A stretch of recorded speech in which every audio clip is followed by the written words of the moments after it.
कि पाकिस्तान और चीन दबे छुपे परमाणु परीक्षण कर रहे हैं, तो भारत के लिए तो ये एक चेतावनी है, लेकिन मुझे ये हास्यास्पद लगता है क्योंकि दुनिया में कोई भी परमाणु परीक्षण होगा, वो छिपाया नहीं जा सकता। उससे जितनी हलचल पृथ्वी की सतह पर कंपन होता है, वो मेजर हो जाता है, जो कि न्यूक्लियर पावर्ड मिसाइल है। ये पहली दुनिया की मिसाइल है जो किसी के पास नहीं है, जो न्यूक्लियर पावर से चलती है। 10,000 से 20,000 किलोमीटर तक मार करती है और लंबे समय तक एयर में रह सकती है। यानी उसमें इतना ईंधन होगा कि काफी समय तक उसको रखा जा सके। बहुत नीचे, मतलब 50 से 100 मीटर की नीचाई तक भी नीचे उस पे चल सकता है, रडार नहीं तो कर सकता है। वो हॉरिजॉन्टल भी मार कर सकती है और वर्टिकल भी मार कर सकती है। तो उसका जवाब अब किसी भी देश के पास नहीं है और मुझे लगता है कि ट्रंप उसी से घबराए हुए हैं कि वो जो न्यूक्लियर मिसाइल का परीक्षण किया है, न्यूक्लियर पावर्ड मिसाइल है और न्यूक्लियर वेपन्स भी कैरी कर सकती है वो मिसाइल। तो उससे अमेरिका में एक डर पैदा हुआ है कि वो जो गोल्डन डोम बनाने वाले हैं, वो भी इसको नहीं रोक पाएंगे। तो ये डर अमेरिका को सता रहा है जो उन्होंने इस तरह से बयान किया है। नाजरीन, चाइना और पाकिस्तान मिलकर खुफिया तौर पर ज़ेरे ज़मीन ख़तरनाक खुफिया हथियारों का, एटमी हथियारों का, मिसाइलों का तजर्बा कर रहे हैं। ये ट्रंप ने दावा किया है, जिस पर भारतीय मीडिया ने अपना कंसर्न शो कराया है। जी हाँ, भारतीय मीडिया खौफ के मारे वो काम गया है। मज़ीद भारतीय मीडिया इस बारे में क्या कहता है, ये पाकिस्तान और चीन का जो ये सिस्टम है, पूरी दुनिया के पास भी नहीं है ये मिसाइल सिस्टम। तो पाकिस्तान और चीन जो लेटेस्ट जो वेपन हैं वो लॉन्च करने वाले हैं, जो कि आपने बलूचिस्तान में कुछ दिन पहले वो भी आपने क्लाउड्स देखे थे, जो रेनबो क्लाउड्स थे। उसके बाद ये रिपोर्टें सामने आ रही हैं कि पाकिस्तान और चाइना मिलकर ज़ेरे ज़मीन वो ऐसे मिसाइल तजर्बे कर रहे हैं। जी हाँ नाजरीन, ये हो सकता है पॉसिबली ये बलूचिस्तान के जो खुफिया एरियाज़ हैं वहाँ पर ये तजर्बात हो रहे हैं। इस पर भारतीय मीडिया की क्या रिपोर्टिंग है, आइए जानते हैं वीडियो में। तो ये एक बड़ा झटका है अमेरिका और भारत के रिश्तों को, रक्षा जो संबंध थे उनको भी एक बड़ा झटका है। तो एक तरफ आप फ्रेमवर्क एग्रीमेंट कर रहे हैं, दूसरी तरफ क्वाड की मीटिंग नहीं हो रही है, तीसरी तरफ ट्रंप जो है शी जिनपिंग के साथ अपनी दोस्तियां बढ़ाने में लगे हुए हैं, अपने जो सैन्य इरादे हैं उनमें रद्दोबदल करने में लगे हुए हैं। और जैसा कि आपने कहा कि ट्रंप ने कहा है कि पाकिस्तान और चीन दबे छुपे परमाणु परीक्षण कर रहे हैं, तो भारत के लिए तो ये एक चेतावनी है, लेकिन मुझे ये हास्यास्पद लगता है क्योंकि दुनिया में कोई भी परमाणु परीक्षण होगा, वो छिपाया नहीं जा सकता। उससे जितनी हलचल पृथ्वी की सतह पर कंपन होता है, वो मेजर हो जाता है। तो मुझे लगता है ये उस तरह का एक स्टेटमेंट है जैसा हमारे प्रधानमंत्री ने सर्जिकल स्ट्राइक के समय कहा था कि बादल हैं तो राडार पकड़ भी नहीं पाएगा और आप हमला कर दो इसी में। ये कुछ उसी तरह का स्टेटमेंट है। मुझे लगता है कि रूस ने जो अभी एक नई मिसाइल का परीक्षण किया है, बुरेवेस्निक, जो कि न्यूक्लियर पावर्ड मिसाइल है। ये पहली दुनिया की मिसाइल है जो किसी के पास नहीं है, जो न्यूक्लियर पावर से चलती है।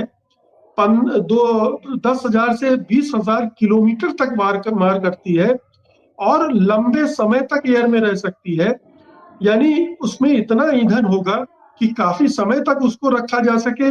बहुत नीचे, मतलब 50 से 100 मीटर की नीचाई तक भी नीचे उस पर चल सकता है, रडार नहीं तो कर सकता है। वो हॉरिजॉन्टल भी मार कर सकती है और वर्टिकल भी मार कर सकती है। तो उसका जवाब अब किसी भी देश के पास नहीं है और मुझे लगता है कि ट्रंप उसी से घबराए हुए कि वो जो न्यूक्लियर मिसाइल का परीक्षण किया है, न्यूक्लियर पावर्ड मिसाइल है और न्यूक्लियर वेपन्स भी कैरी कर सकती है वो मिसाइल।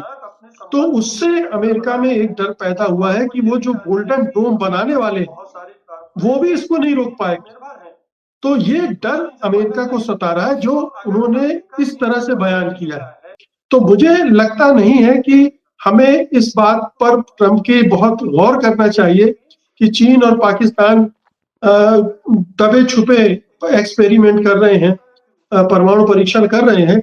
लेकिन जो खतरे की घंटी बज रही है वो इसी से बज रही है कि वाशिंगटन और बीजिंग के बीच में ये जो रक्षा मामलों में अंडरस्टैंडिंग बन रही है कि मिलिट्री चैनल खोलेंगे जिसमें से एक दूसरे से बातचीत होगी, किसी तरह की मिसअंडरस्टैंडिंग ना हो, वगैरह वगैरह। और इसी से जुड़ा एक बयान और आया है जिसमें कहा है ट्रंप ने कि चीन ने उन्हें भरोसा दिया है, शी जिनपिंग ने उन्हें भरोसा दिया है कि वो ताइवान पर उनके रहते हमला नहीं करेंगे। मतलब 4 साल अभी ताइवान पर चीन हमला नहीं करेगा, ये वादा भी कर दिया है। तो वो एक तरह से बेफिक्र होना चाहते हैं चीन की तरफ से, और चीन के साथ अपने संबंध इसीलिए बेहतर बना रहे हैं। और वो ये भी जानते हैं कि अमेरिका की बहुत सारे कारपोरेट्स चीन पर निर्भर हैं, तो चीन से पंगा ना लें। तो अगर अमेरिका चीन से पंगा नहीं ले रहा है तो फिर आपको क्यों महत्व देगा, भारत को क्यों महत्व देगा? तो ये बहुत सारे पेच इसमें फंस गए हैं। अब भारत जो एकदम से इधर कूद पड़ता है फिर उधर जंप लगाने लगता है, ये उसकी जो रणनीति है या कूटनीति है, ये और एक्सपोज हो रही है। यानी आप इतना कैलकुलेट नहीं कर पा रहे हैं कि ट्रंप अपने रिश्ते बीजिंग से बदल रहे हैं, और आप अभी एक हफ्ते पहले ही उसके साथ फ्रेमवर्क एग्रीमेंट कर रहे हैं, रोड मैप तैयार कर रहे हैं कि कैसे हम चाइना को काउंटर करेंगे या कैसे दोनों देश आपस में रिश्तों को प्रगाढ़ करेंगे। तो ये तमाम चीजें जो है वो एक बार फिर से भारत की कूटनीतिक और रणनीतिक कमजोरी को दर्शाते हैं। वो ये नहीं समझ पा रहा है कि उसे इस समय अमेरिका तो बैलेंसिंग एक्ट कर रहा है और भारत उस बैलेंसिंग एक्ट में फेल हो रहा है। पाकिस्तान ये बैलेंसिंग एक्ट बहुत अच्छे से कर रहा है, वो अमेरिका को भी पटा के रख रहा है, चीन को भी पटा के रख रहा है, रूस से भी रिश्ते बेहतर कर रहा है। और एक हम हैं जो चीन से रिश्ते बिगड़े हुए हैं, रूस से रिश्ते बिगाड़ की तरफ जा रहे हैं, और अमेरिका के साथ जो टैरिफ और दूसरे मामलों पर जो अनबन चल रही है उसका कोई सिरा नजर नहीं आ रहा है खत्म होने का। तो ये तमाम चीजें हैं जो बहुत चिंता पैदा करती हैं। मुझे हैरत नहीं होगी कि इस समय मोदी सरकार क्लूलेस हो कि करें तो क्या करें, कोई उसे रास्ता ही ना सूझ रहा हो, क्योंकि इसके लिए उसको थोड़ा सा खुले दिमाग से सोचना पड़ेगा। ये मोदी जी की छवि वाला मामला नहीं है और ना ही डोमेस्टिक पॉलिसी का मामला है।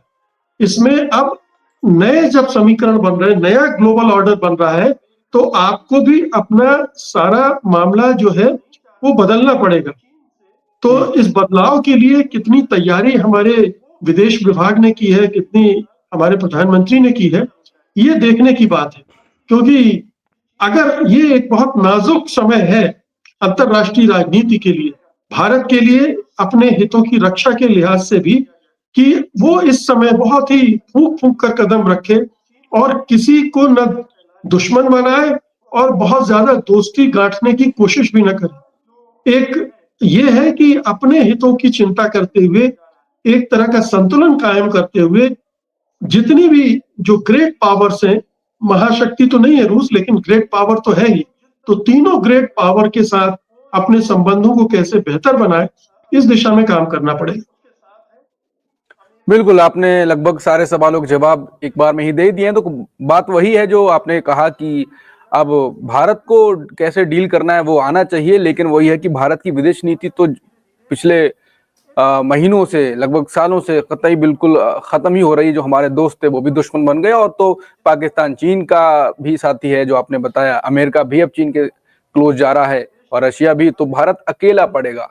तो अब जो अगर मान लीजिए चीन अगर इतना ट्रंप के साथ हुआ, तो ट्रंप का कोई भरोसा नहीं है, कब क्या कह दें और कब क्या आदेश पारित कर दें या दूरी बना लें।